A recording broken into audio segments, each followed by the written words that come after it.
Welcome to YogiViews, where my guest is yoga itself, through interviewing those who practice it, teach it, sell it, or simply love it. I am Antonio Sausys. Yoga is considered today a multi-billion-dollar business in the United States. How do making money and spirituality combine in our modern world? How can a business model apply to selling something that we already have within us? Does it work? To answer these questions, I invited the owner of the Stress Management Center of Marin, Robin Gueth. Welcome, Robin. Thank you. I should say welcome back. Yes, thank Pleasure you. to have you again here. Thank you. Robin Gueth is a 30-year veteran in yoga and has been teaching yoga therapy for 20 years. She is a graduate of the American Yoga College, directed by Ramayoti Vernon, and is certified in Nischala Devi's Yoga of the Heart program.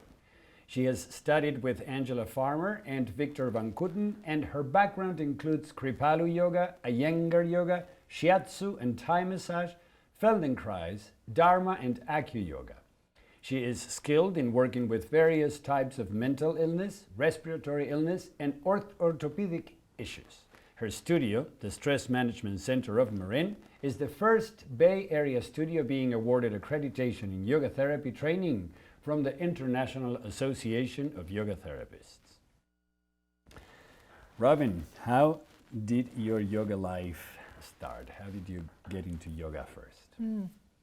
Well, yoga was something that was practiced in my family. My grandmother was an actress in Los Angeles, and she, of course, was practicing yoga. And she taught me how to cross my legs into lotus pose and do different things. And I used to spend time helping her choose the right piece of music. She liked Beethoven when she practiced yoga. But my real path for yoga started a few years after that. When I was still a little girl, I took a rather serious fall from a couple of stories up out of a very high tree, and I was caught by my leg at the base of the tree, and I guess probably saved my life. I didn't hit the ground. But what happened out of that was a level of injury that grew into a type of scoliosis, and it grew into a lot of other alignment issues that one wouldn't have noticed on a little girl. It didn't show up for several years. So by the time I was 16, I was training as a classical pianist, many hours every day, and began to have major muscle spasms and major problems trying to keep that posture of a pianist and the muscle tone that it took, with my spine a little twisted because of the injury.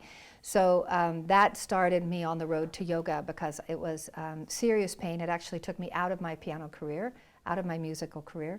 And it was yoga and a combination of yoga with chiropractic that healed it. So that's how I came to yoga. It was out of a lot of pain and suffering.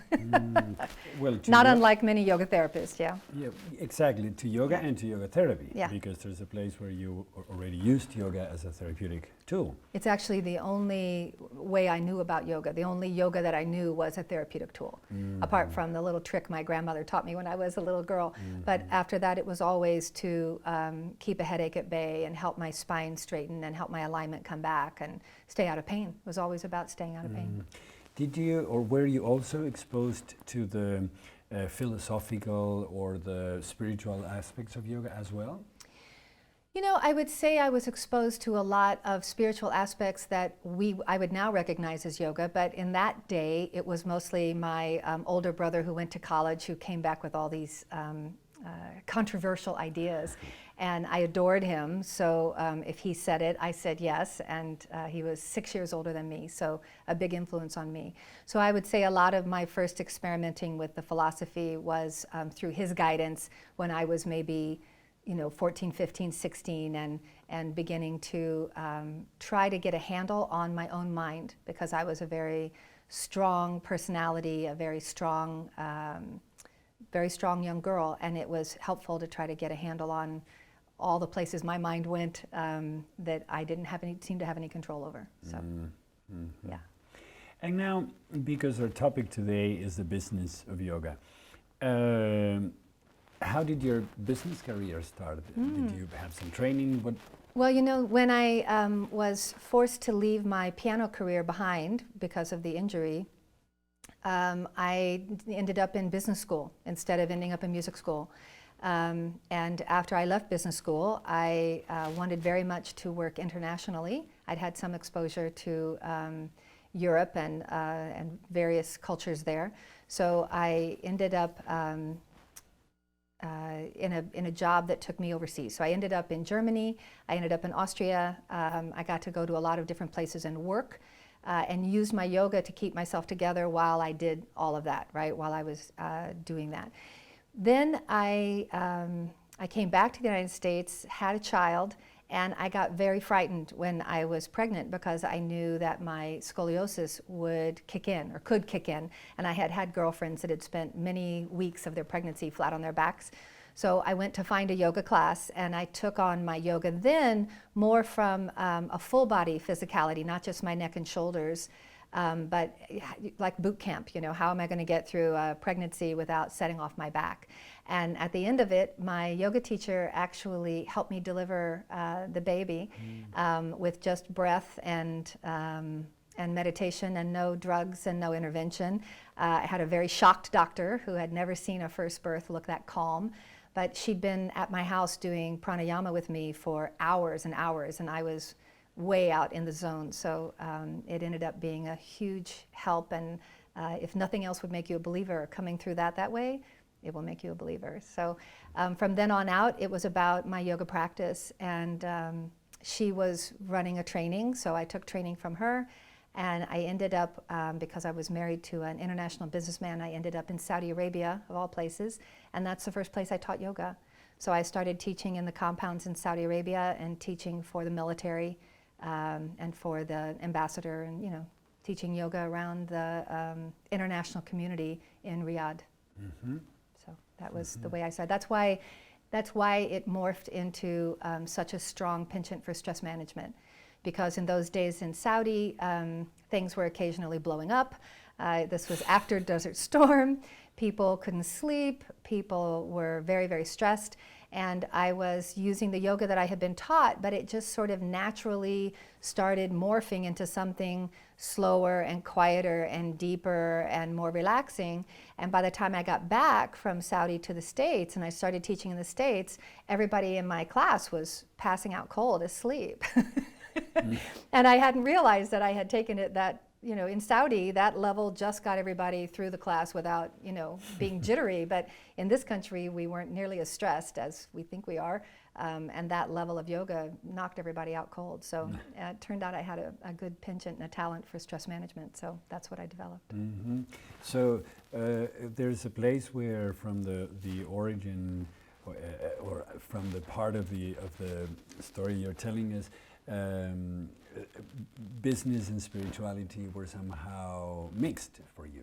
You know, I was raised in the Quaker Church, and the Quakers have a very strong sense of an individual relationship with God or with your higher self. So my spirituality has always just been like a pair of glasses that I look through, and it colors what I see, and it colors how I respond to what I see. So, you know, it's not something I've ever separated. It's just not the way. And how you do business as well. Of course, right? And some of that is, yeah. I mean, the ethics of that come through. The desire for equal trade comes through. You know, I was doing contract negotiation in Germany for a software company. And I was very proud of the fact that the contract I negotiated, I tried to make sure that it covered the worst case for both parties, and it covered the best case for both parties, that it was going to be something that would work no matter what. And I was very proud to find out 10, 15 years later that that contract was still in force, and they were still using it, which is a good sign that it was a contract that worked for everybody. Otherwise, you throw it out and you start over. So, no, that level of ethics of trying to make sure that it's an equal exchange with people, that it comes from my upbringing, that comes from who I am. Now, yoga as a business, even though there has been yoga studios in Europe and in many parts of the world, it's become a little bit more of an organized and codified and seriously supported business.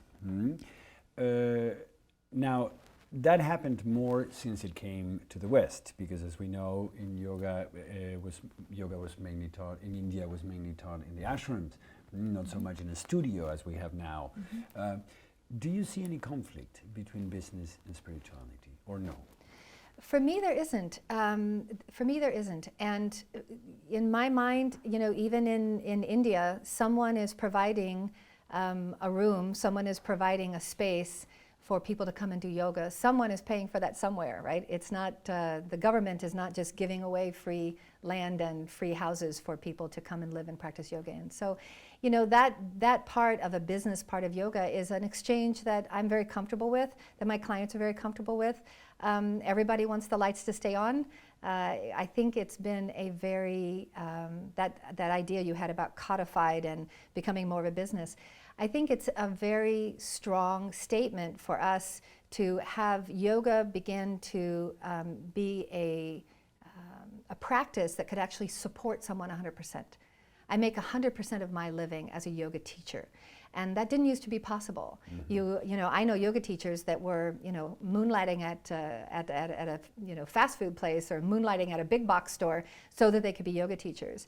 And now there's enough support for yoga in this country that you can make your living as a yoga teacher. And I find that wonderful, and I want to back that. So I bring my business degree into our teacher training, right, when I'm training teachers. So we're not just training them 101 ways to read and help and assist somebody, but we're also teaching them, you know, the basics that they need to set up a practice for themselves and to be able to build a living doing this wonderful practice that we all love so much. And in your personal opinion, if you were to tell us what did yoga bring to your business, understanding and life and ethic, and on the other hand, what did business knowledge bring to your yoga practice?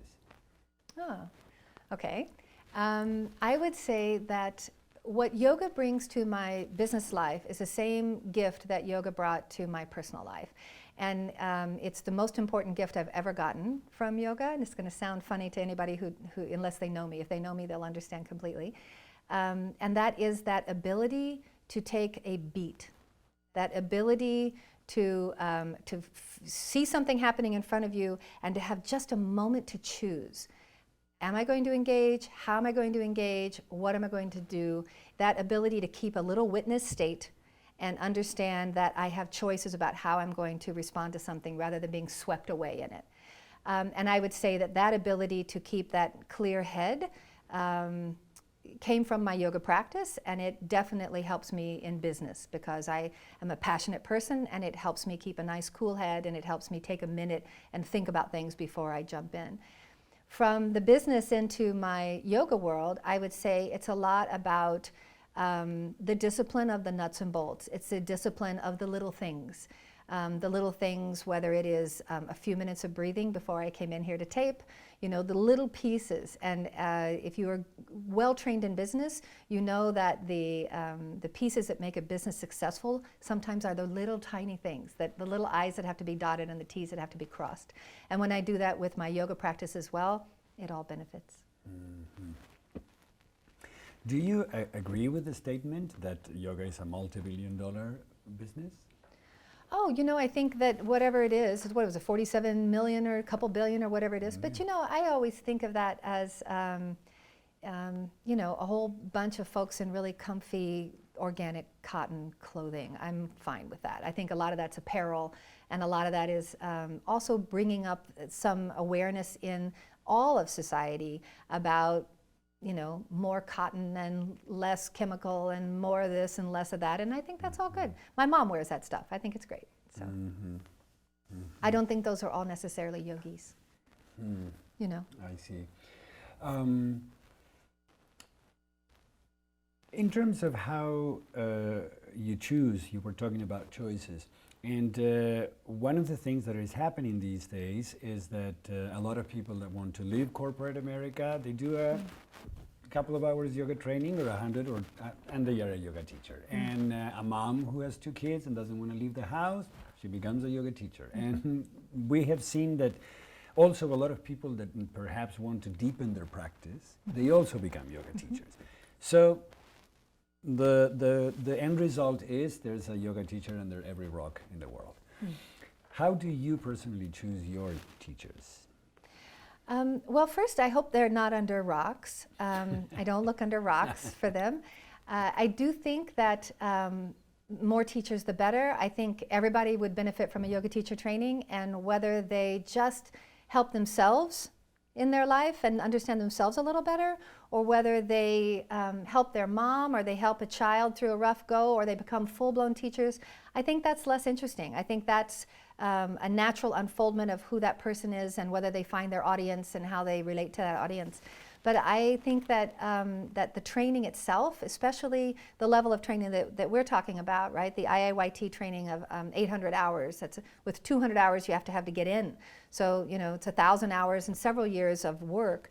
I think that everybody benefits from that. I think that it doesn't matter whether they go on to be big yoga teachers or whether they just go on to be better developed individuals. I think it's all good. For my teachers, I chose teachers because of what I considered to be their therapeutic eye. I did not choose them by lineage. I chose them by depth and by their ability to read bodies and read people, and their passion for working at that level. It's a different level. And it's not a better level, it's just a different level. So I chose people that I thought had that therapy eye. And they turned out to be people with many decades of experience and many decades of practice. One of our lead teachers, Lynn Weinberger, has been practicing yoga for over 50 years. She started in India in the Peace Corps, right? That's where she learned it.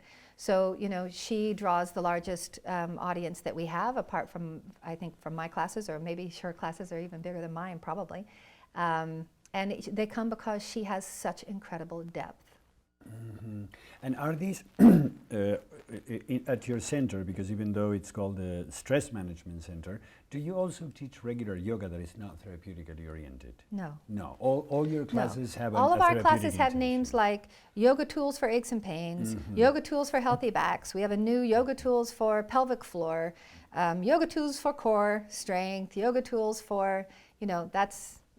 I see. Yeah. So perhaps it is a little bit different from a regular yoga studio that is not necessarily therapy oriented, because in those other studios it's very common to see that teachers that do have lineage, that have 50 years of experience, that heavily carry the spiritual and philosophical aspects of yoga, they're not necessarily the most popular.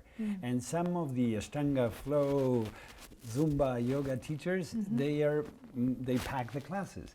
So this doesn't happen at your studio then? We don't have any Zumba, Ashtanga, jazzercise classes at the studio.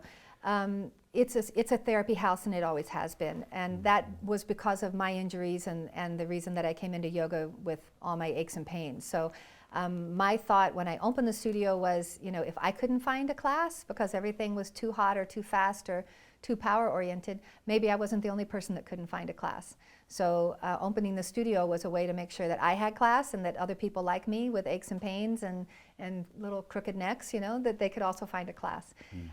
So no, it's always been a therapy house from that standpoint.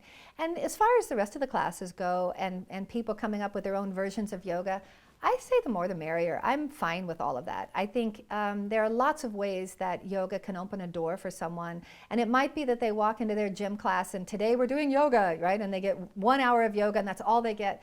But maybe a few years from now they go thinking, what was that stuff? It was supposed to be good for you, you know? And they'll go back and look at it a little more deeply. So I think all of those things are just more ways for people to come in the door. And I think the cream will always come to the top, and I think that people that really want to go deep are going to find teachers who can take them deep.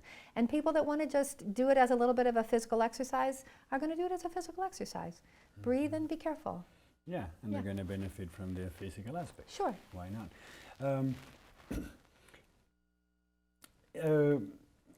Do you, more and more people are doing yoga therapy. I understand that you do have your training, and we were saying that IAYT has accredited your studio as a accredited Therapist training. But you are also connected with other studios in different parts of the States. Do you think that the demand justifies the amount of people that are being trained in yoga therapy? Is that your feeling? Well, again, I think that a lot of the people that get trained, people that get trained in my studio, I tend to try and pair them with work because I have more going on than I have teachers who can help me. So I'm looking for help. Perfect. So I'm trying to train teachers who can pick up pieces and help. But I think that a lot of, again, like we said earlier, a lot of people that are taking yoga teacher trainings are just becoming better at their own practice and better at their understanding of yoga. So I think if they find their voice, great, go find your voice. And if you took a training and it turns out that you didn't want to teach, great, enjoy what you learned and use it in your own personal life. So I'm not concerned about demand and supply in that way. I think it'd be like saying that everybody getting a college education is too much supply of college educated people. I think that a yoga teacher training, especially at the levels that we're talking about now, is a lot like getting, a sort of an associate's degree in something, and it's all good.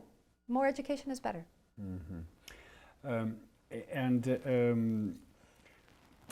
Your personal decision of opening a studio, was it driven by your passion for yoga, by profitability, by demand, or by social outreach, because that's part of it? It was entirely because, as I said, I couldn't find a class. When I came to California, I came in the middle of the hot and fast trend that's now changed, but when I came, that's what was everywhere. And I couldn't find a class that I could do for myself. So that's the other reason why I called it a stress management center, because I had been trained by Nistula Devi and had the opportunity to work for Dr. Ornish in one of his heart reversal retreats, and he called it stress management. And he called it stress management because he thought that made it more accessible to people, that they didn't have to get over the what is yoga hurdle. So I called it a stress management center because I wanted people to know that it wasn't a workout yoga place, and that we were going to take the broadest possible definition of yoga for people to come in the door. We were going to make it as easy and as accessible as we possibly could.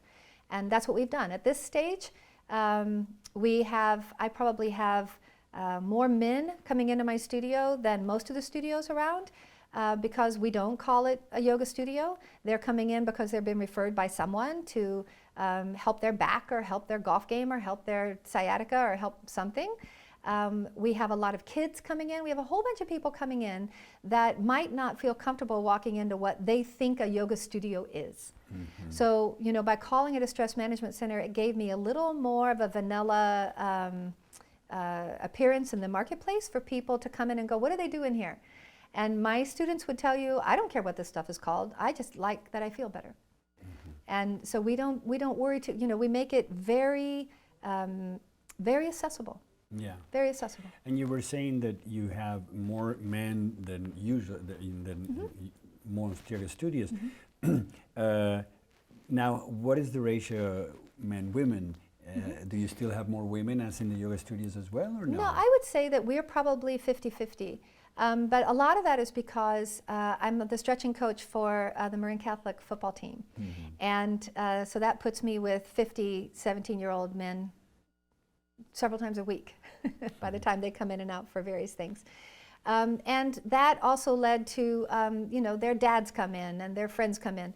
But a lot of that came from, again, making it a stress management center, making it accessible, and being very good at helping people with backs and orthopedic issues. So at this point, that's a referral piece where people come in because I helped somebody else that they know with their back or with their issue, and they're coming in to try to get what Dan got, Well, also, I would think that by the very name, men are known to be more stressed than women in general.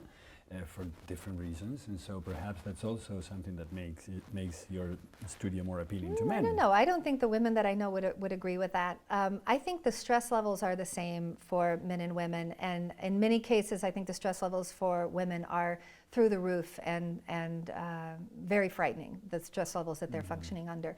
But I think that from a standpoint of yoga, I think that the idea of yoga for men, they think they're going to have to do something bindi, and they don't think they're bindi, so they don't think they can do yoga. So, you know, part of it is that cultural bias of yoga looking like a bunch of contortionists. Once they find out that the yoga that is right for them is the yoga that meets them where they are, suddenly it's not such a big deal anymore. And the idea of whether it's yoga or not yoga is not as big a deal. But at the beginning, I think that men won't walk into something that's called quote unquote yoga without having a little bit of a taste of it first, because they think they're going to walk in and be asked to do things that are either going to hurt them or embarrass them, right? Yes. One or the other. Women tend to be a little more supple. Women are probably more likely to look at something on the TV or buy a tape and do it at home, do it on the floor with the kids. It doesn't take any props. It's easy to take with you. You know, I think that may be why women in general in the U.S. tend to gravitate more to yoga than men.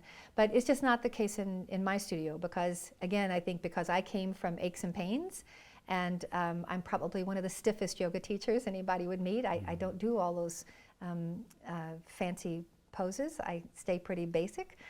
They find that they have a way in there as well. So it tends, we all meet each other where we are.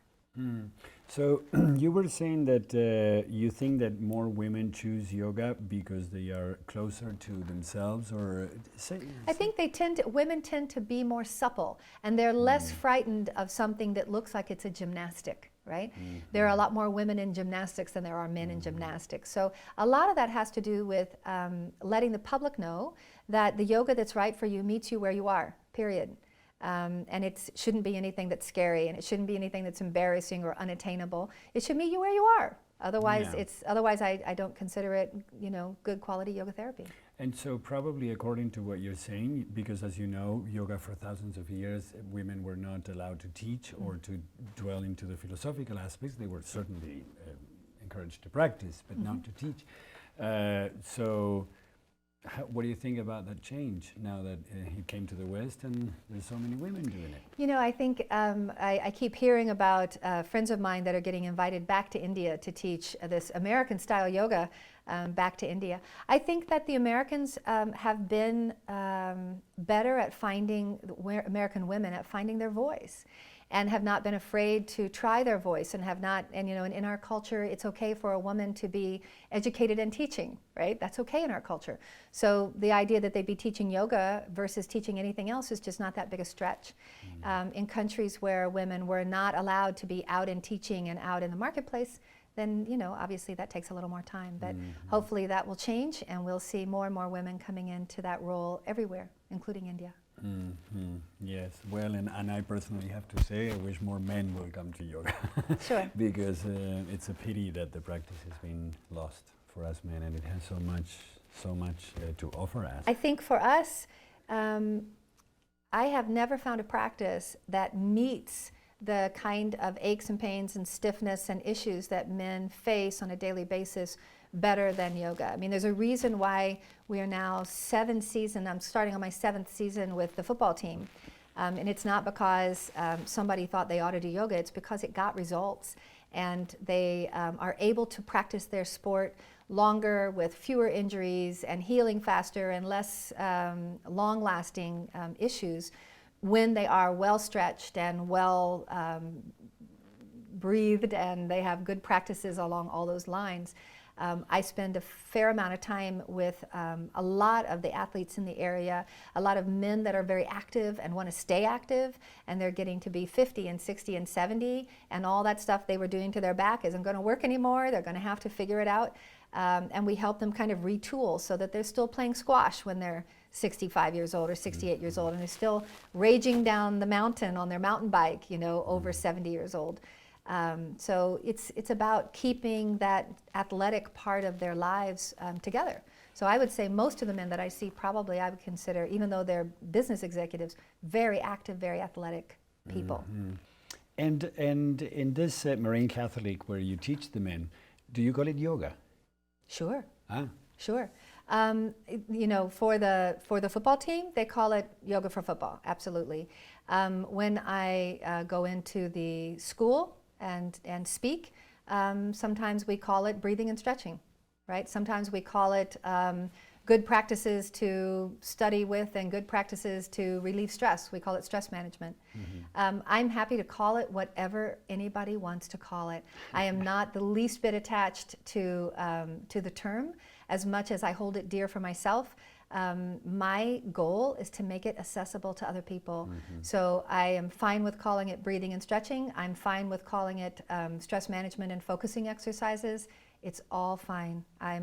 It's not a problem for me. I think the football players call it yoga, but we didn't when we first got there, but they call it that.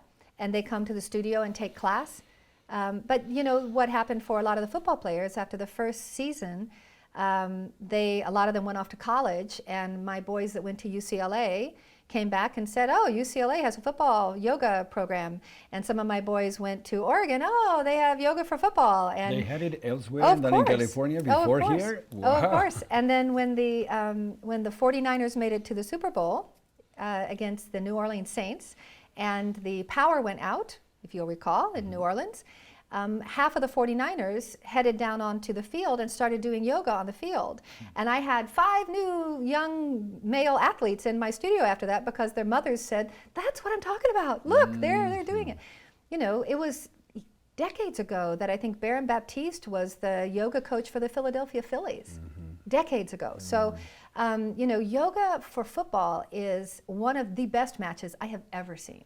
So the basic skills of yoga are such a huge relief to the basic tensions and things that you build into a body for a football player, those kinds of short, snap off the line kind of movements. And yoga is perfect for that. It's the perfect foil and the perfect balancing agent for that. But what I liked the best, the first season that I was with the boys, and they were going to state, right? They got all the way to state. It was a really big deal. This was about 6 years ago. And we had the last session with them in the cold and the rain in December, out on the football field, because I teach on the 50-yard line, right, on the football field. And I asked them, you know, what else can I give you? What do you want? What do you need today? You know, because I felt like we had all given everything we had, and they were going for the one big game. And one of the boys said, Coach, can you talk to us some more about breathing?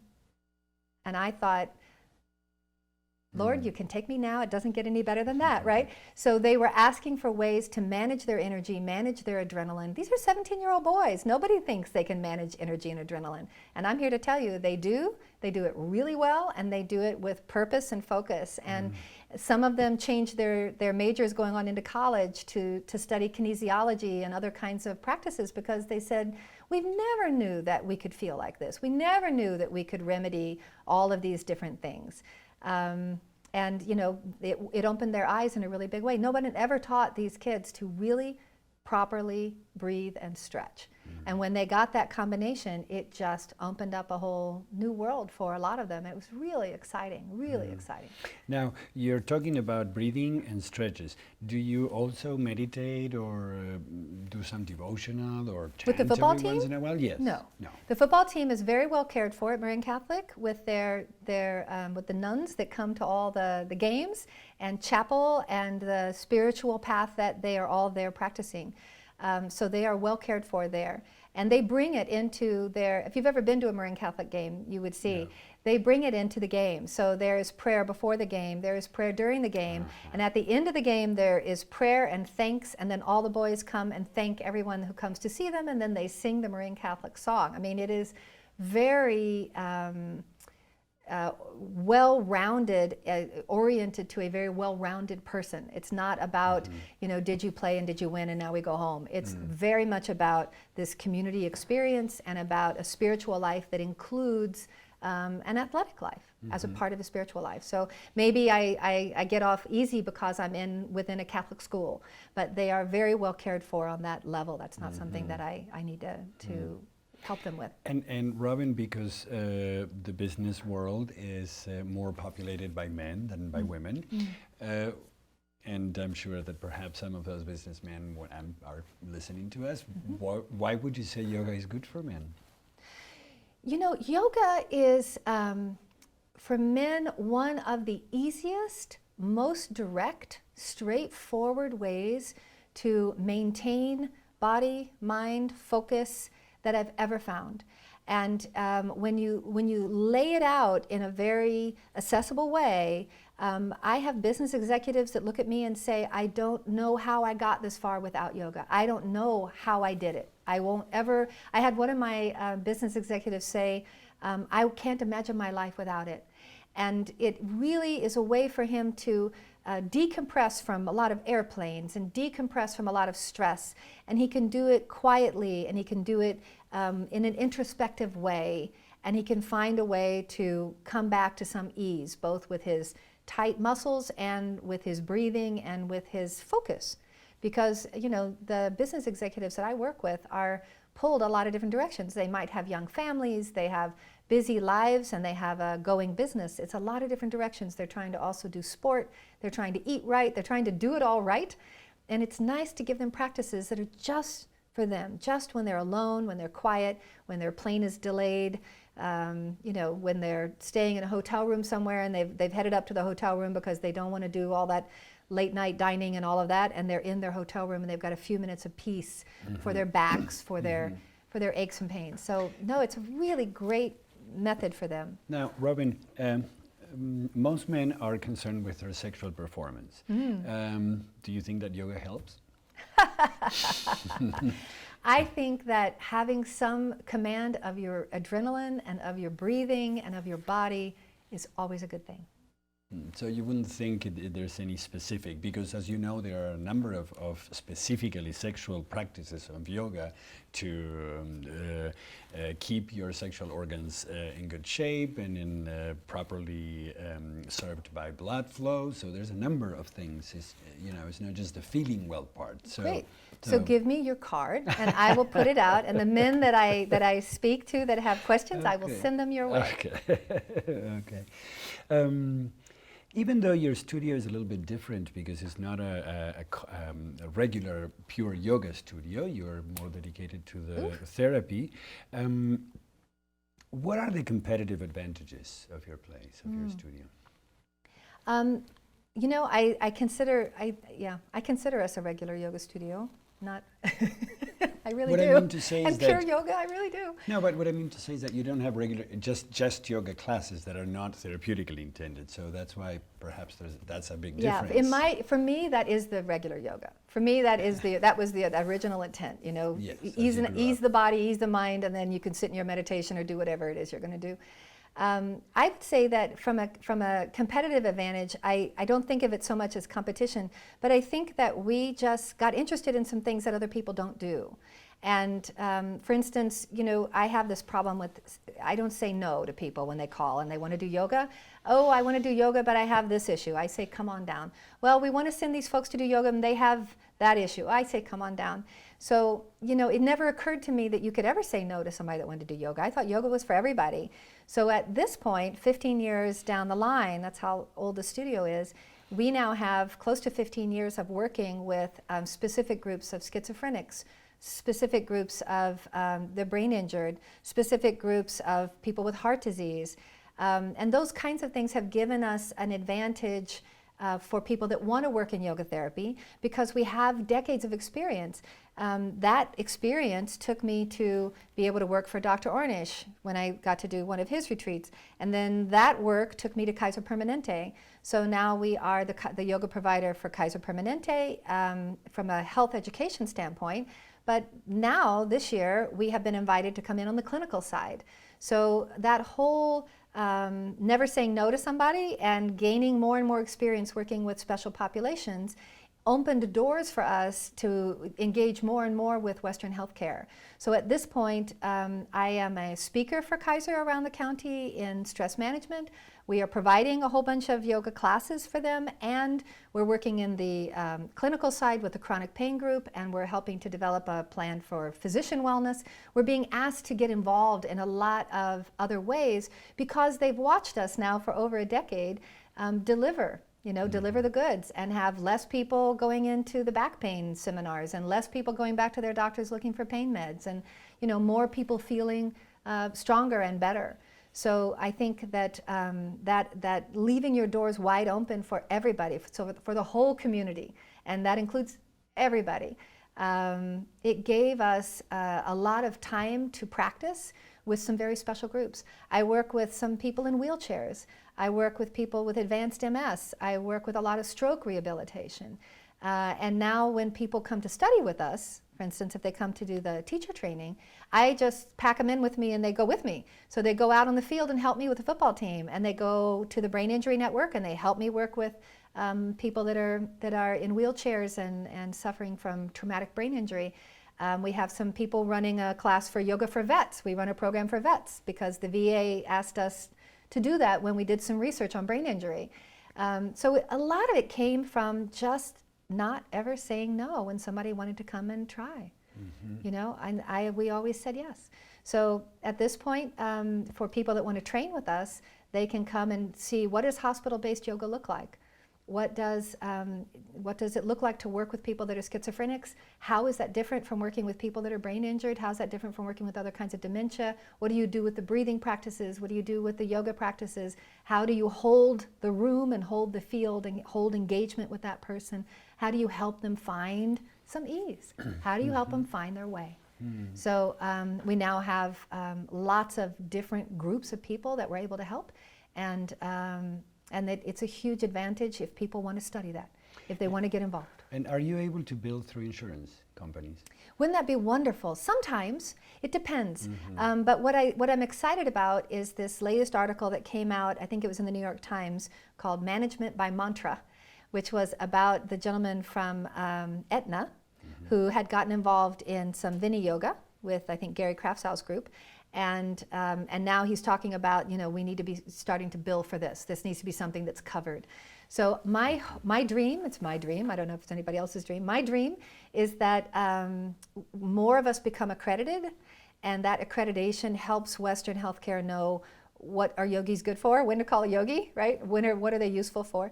And that the insurance companies realize that, oh, this is one way to help people not go back in after procedures. So for instance, right now, the one of the tenets in Obamacare has to do with making sure that when people are released from the hospital, that they don't turn around and end up back in there again.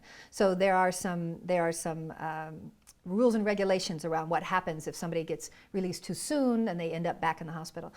And I think what they're going to find out is that the kind of work that I do with people pre and post surgery, because I do a great deal of that, getting people ready to undergo a major surgery, and also getting them from after their PT is over back into their active life. This is someplace where yogis are natural, right? They're a natural with the issues that come up from being afraid of what might happen. They're a natural with the issues that come up physically. And it's a really good place for us to make our mark, because we can help these people have a speedier and more stable recovery, and less likely that they'll end up back in the hospital with some kind of an issue. We can help them understand what those exercises are and the procedures that they're supposed to follow and why it's important, and we can make sure they're doing it correctly. We can help them with that. And do you think that's going to make a difference in terms of the profitability of a studio when people are able to come through their insurance? Because right now you mainly receive private. Yeah. You know, I think the easy answer would be, yeah, that would be great. But I can also tell you that, for instance, for our massage business, we do bill insurance, and we are currently working with one project where we've been waiting for months and months and months to get paid. So will it help more people get in the door? I hope so. But if you think about it, the lag time between when you provide a service and when you get paid for that service isn't going to magically disappear. It's going to stay a pretty big lag time. So I think it's an important part of keeping us accessible to people as they get older and they can't necessarily afford private yoga therapy. If they end up on fixed income, they get to Social Security. It would be nice for them to be able to have a yogi come and help them with some things, and have that be covered. Yes, from a therapeutic standpoint, and for the client. But I'm asking you as the from a financial standpoint, I'm not sure. I'm not sure. I think that if we look at the medical model, what we notice is that there are a lot of doctors that either form a big group together so that they can pool the kind of administrative help that it takes to do that, or we find doctors going off on their own and refusing to take any insurance at all because it's just too big a deal. So I don't know how it'll play out for us. I don't know. Okay. And I understand that you have groups, but you also offer private sessions, Yes. correct? And you also sell some things in your studio, like yoga props and Yeah. books and things Yeah. like that. Now, where does the gross of the income come for you at your studio? Where does most of the income Most of come? the income, yes. Private work, Private work. easily, Mhm. easily private work. You mean individual private sessions? Individual private sessions and small private classes for particular groups, right? So there are special groups that, even the Brain Injury Network, these are private classes for private groups, but definitely from the one-on-one work, yeah. We've built a large one-on-one practice.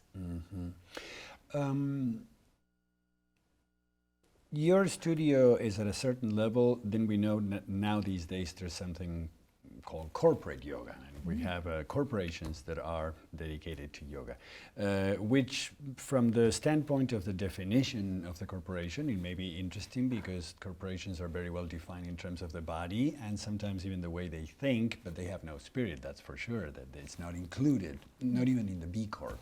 So what do you think about yoga corp? You know, I'm back to the more yoga, the better, and I think it's fine.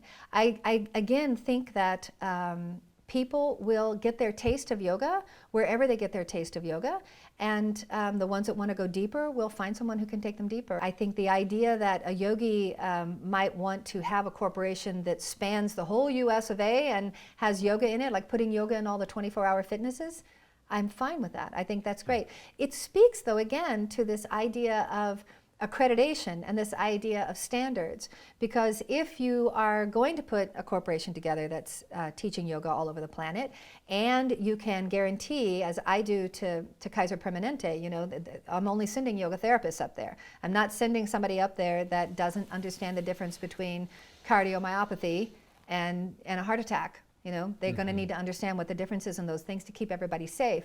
So, you know, if you're running a corporation and you're able to let the public know all of these people are accredited, all of these people are taught to a specific standard, and it's a national standard, then the public knows what they're buying. They know what they're getting. So it's okay. Do you think that can in any way affect the core principles of yoga? Because, for example, as it came from the ashrams, let's say the ashram way, the teachings done in an ashram where everything may be a donation, where you may sleep in a dorm with other 15 people because we're done. And we are talking now of a fully established business that has as an intention to make money through yoga. Do you think that one may benefit more than the other yoga, or that yoga is at risk of losing some of its core principles in the transition, or not? Or for you? You know, I make my living teaching yoga. So I definitely collect money from my clients. So, you know, we're trying to make our living, and we're trying to impart some piece of awareness or some help with increasing awareness for body, mind, and spirit. So whether or not you're doing that with 1 million people, or you're doing that with my little group or your little group, I'm not sure that there's a moral difference from that perspective. No, I don't. I agree with you that I don't see a moral difference. But I was wondering whether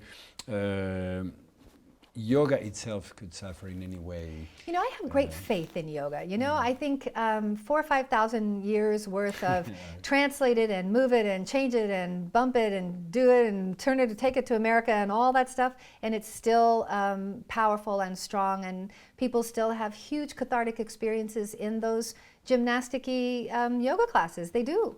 And, you know, I think that the power of the practice comes through, and I don't think that we're going to be able to denigrate it in any way. I think yoga will outlive all of us.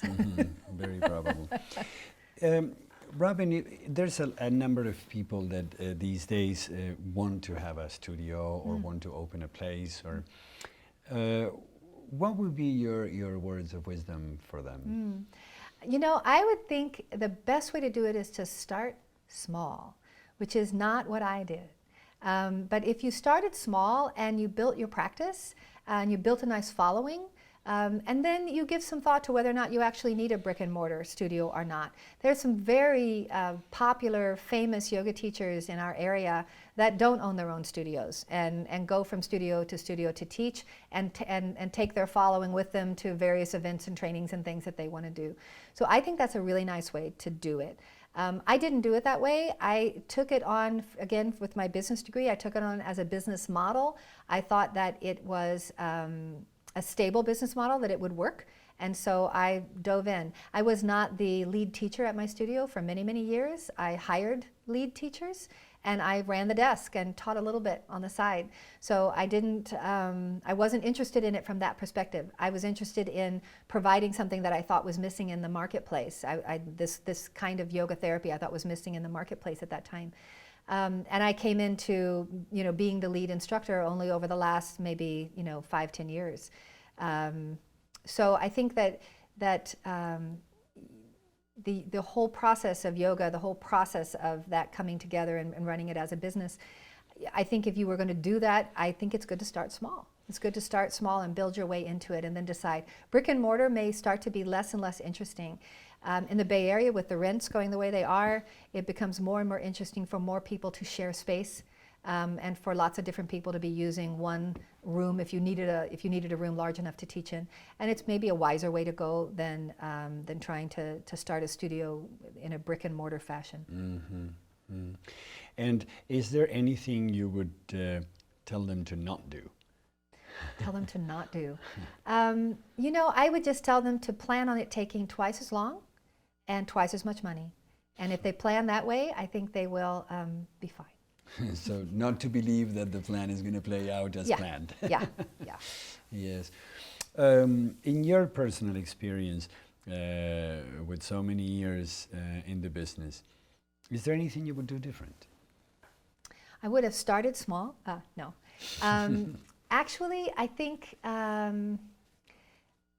no. I mean, I think that for me, coming into the yoga business and having a business degree, one of the big dreams for me, and one of the things that I talked about with my teacher, with Rama, was balancing my yoga practice with my business mind, right? Because I used to get a great deal of, I used to spend a lot of time working for a lot of yoga organizations because they wanted a business head, right? And they would bring me in as the business head.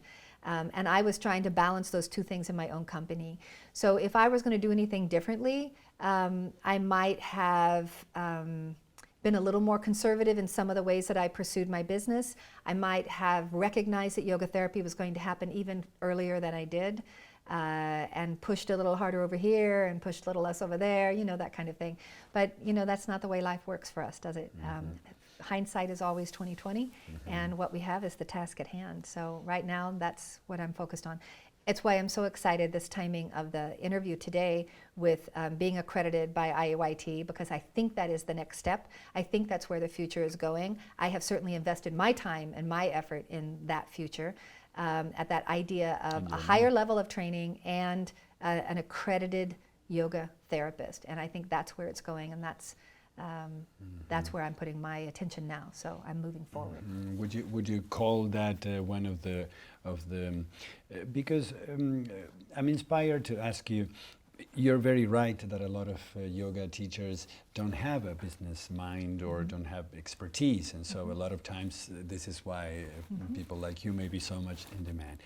So if we were to divide a little bit and say, we're talking to the yogis, to those that don't know anything, what would be your business suggestion? You've given us the start small. Is there anything else you would say to them? I would say find your voice.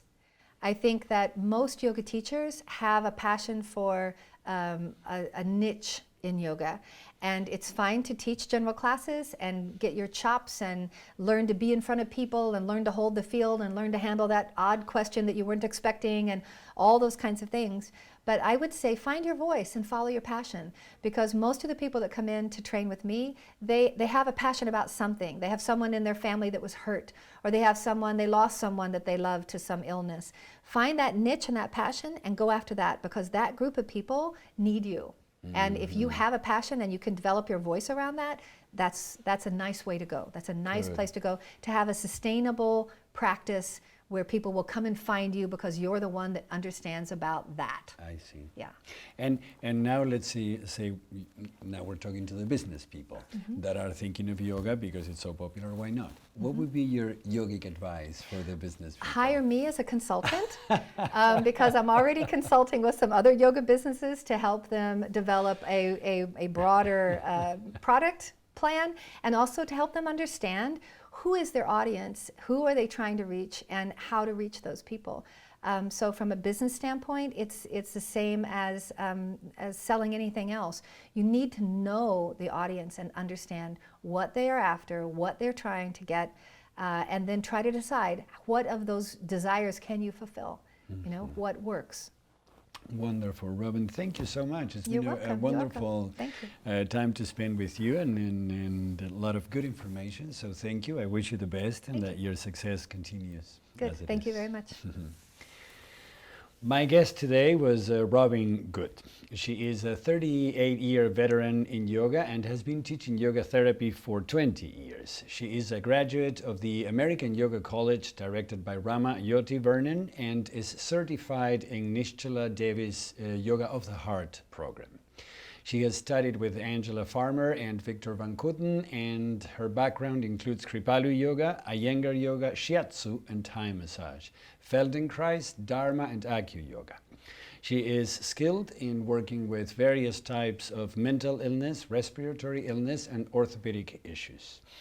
And her studio, the Stress Management Center of Marin, is the first Bay Area studio being awarded accreditation in yoga therapy training from the International Association of Yoga Therapists. I hope you liked our show today. And if you'd like to let me know, send me an email at antonio@yogiviews.com. I look forward to seeing you the next time.